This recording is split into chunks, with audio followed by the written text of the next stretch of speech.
once again, I'm here again, Lito Ramirez Vlogs. Ayan po.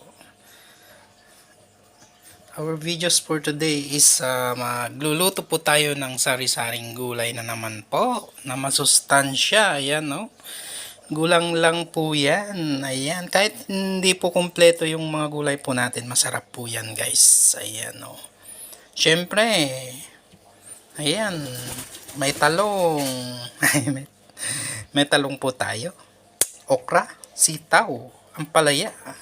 Ito po yung masarap na ampalaya na gulang lang, guys. Di po ba? At syempre sigarilyas, hindi po mawawala yung patola po natin. At tsaka ito po yung talbos po ng ating kalabasa. Tinalbosan ko na po. Malasa po yan. Ayan. Ilagay po natin lahat yan para po masarap po yung sabaw. Ayan po, guys. Ayan, mega love shoutout po sa lahat po ng mga kumakain po ng gulay po dyan. Syempre, at syempre may kamatis po tayo. At syempre hindi po mawawala yung panahog po natin. Ulo ng bangus na pinirito.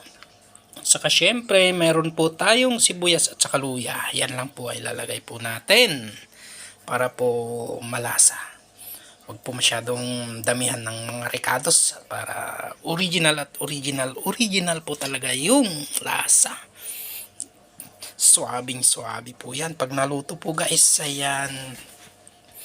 At saka syempre ganado po tayo sa pagkain.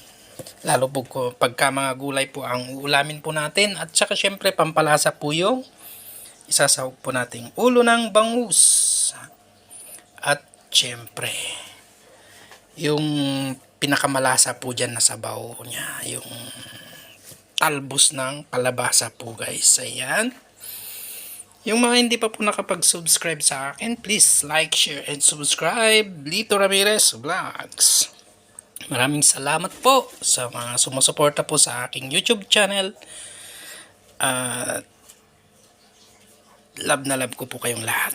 Siyempre. Thank you for watching and bye-bye. Love you all. Ito na po siya, guys. Andito na po yung gulang lang pong mga gulay natin. Naluto na po. Yan na po yung outcome niya. Sarap. Ayan po yung talbos ng kalabasa. Ayan po. Sarap naman po. Tamis po ng sabaw niyan. Grabe. Kainan na po. Sira po ang diet. Ayan po. First bite. Ang palaya. Talbos.